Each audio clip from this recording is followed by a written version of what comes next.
नमस्कार, आप देख रहे हैं टाइम्स न्यूज और मैं हूं आपके साथ कंचन। भारत सरकार के वित्त मंत्रालय का केंद्रीय बजट 2024-25 जल्द लागू होगा।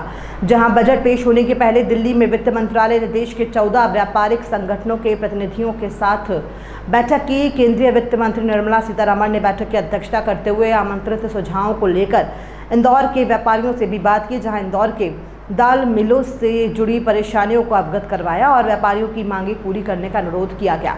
ऑल इंडिया दाल मिल एसोसिएशन की ओर से संस्था के अध्यक्ष सुरेश अग्रवाल सहित कई लोग बैठक में शामिल रहे। बैठक से इंदौर लौटने के बाद सुरेश अग्रवाल ने बताया कि देश के 14 व्यापारिक संगठनों के प्रतिनिधि बैठक में मौजूद थे। अग्रवाल ने बताया कि उन्होंने बैठक में कहा कि जीएसटी लागू करते वक्त सरकार ने एक देश का एक टैक्स का कहा था। जीएसटी प्रारंभ होने के बाद स्पष्ट था कि मंडी शुल्क और अन्य टैक्स समाप्त कर दिए जाएंगे, किंतु आज भी देश के अनेक राज्यों में मंडी शुल्क अलग अलग दर से वसूला जा रहा है। अतः अनुरोध है कि मंडी शुल्क की दरें संपूर्ण देश में एक समान 0.50 पैसा प्रति सैकड़ा किया जाना चाहिए। दाल इंडस्ट्रीज दालों को क्लीन करने के लिए विदेशों से जो कलर सॉर्टेक्स मशीन खरीदती है, जिसका उपयोग आम उपभोक्ताओं को बेस्ट क्वालिटी की दालें उपलब्ध कराने के लिए किया जाता है, उन आयात होने वाली कलर सॉर्टेक्स मशीनों पर भी इंपोर्ट ड्यूटी समाप्त करने का अनुरोध हमने किया है। सुरेश अग्रवाल ने बताया कि हमने मध्य प्रदेश में लग रही अधिक मंडी शुल्क के विषय में भी वित्त मंत्री को जानकारी दी, वहीं कई मांगे रखी गई। भारत सरकार के केंद्रीय वित्त मंत्री आदरणीय निर्मला सीतारमण जी, उन्होंने पूरे हिंदुस्तान के बड़ी संस्थाओं की एक प्रमुख लोगों की मीटिंग आयोजित की, जिसमें तमाम 14 राष्ट्रीय अध्यक्षों को बुलाया था। ऑल इंडिया दाल मिल की तरफ से हम थे और हमने सरकार के समक्ष दाल मिल की अनेक समस्याओं का सुझाव भारत सरकार के समक्ष रखा।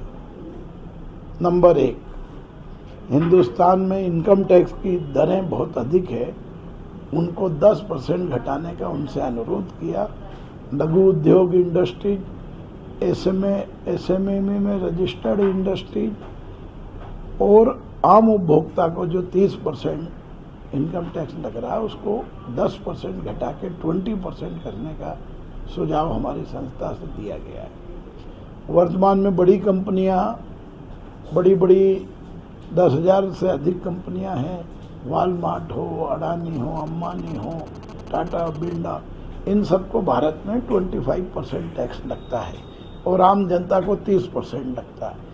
इसलिए हमने उनसे कहा है कि आम जनता को आप 20 में रखें और ये बड़े राजघराने, बड़ी कंपनियां, इनको आप 25 में रखें। अब ये उनकी मर्जी है, उस पर क्या निर्णय देते हैं। दूसरा, पूरे देश में अलग अलग मंडी टैक्स है। राजस्थान में ₹1.60, मध्य प्रदेश में ₹1.20, गुजरात में 50 पैसे है, महाराष्ट्र में 80 पैसे है, उत्तर प्रदेश में अलग है, दिल्ली में 0 है, बिहार में पटना में 0 है। तो 50 पैसे पूरे देश में मंडी टैक्स हो, ये हमने उनको सुझाव दिया है। दाल इंडस्ट्रीज की नई टेक्नोलॉजी की मशीनें जो हैं देश के बाहर से आती है, उन पर आयात कर है।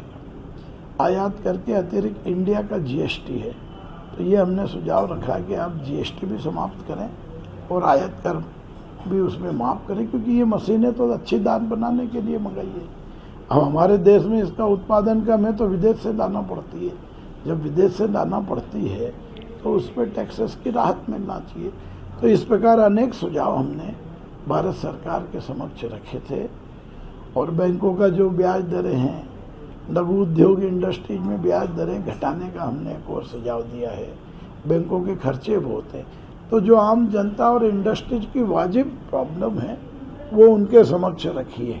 अब वो क्या निर्णय देते हैं ये उसकी मर्जी है। सर, बजट भी आने वाला है और आपने सुझाव भी महत्वपूर्ण रखे हैं सारे। क्या लगता है आपको कि आपके सुझावों को लेकर कुछ बदलाव लगेंगे? देखिए, बुलाया तो मीटिंग ने भारत सरकार में, हमसे सुझाव मांगे, हमने दिए भी है। अब बजट में उसको शामिल करना, किसको करना, किसको नहीं करना, कितना करना, ये निर्णय तो भारत सरकार को लेगी। लेकिन उम्मीद है सकारात्मक? उम्मीद तो हमको पूरी है, क्योंकि मैडम ने बहुत एक सुझाव पे इंडिविजुअल डिस्कस की है। यानी ऐसा नहीं कि आप आए हो ज्ञापन दे और चले जाओ, एक डिस्कस हुई है। अब उसमें एक हमने ये भी सुझाव रखा है कि जो भी लघु उद्योग इंडस्ट्रीज 45 दिन के अंदर माल विक्रय करके पेमेंट प्राप्त नहीं करती है तो उसको सरकार डिसअलाउ करती है। अब कई व्यापार धंधे ऐसे हैं जिनका 45 दिन में पैसा ही नहीं आता है। हमारी दालों का नहीं आता है, हल्की दालों का नहीं आता है, चूरी भूसी का नहीं आता है, कपड़े का नहीं आता है। तो देश में कई रूरल क्षेत्र में ऐसे उद्योग हैं जिनका पेमेंट 45 दिन में नहीं आता, तो उस नियम को भी समाप्त करने का हमने माननीय वित्त मंत्री को सुझाव रखा है। टाइम न्यूज देखिए अब आपके मोबाइल और स्मार्ट टीवी पर लाइव प्ले स्टोर से डाउनलोड करें।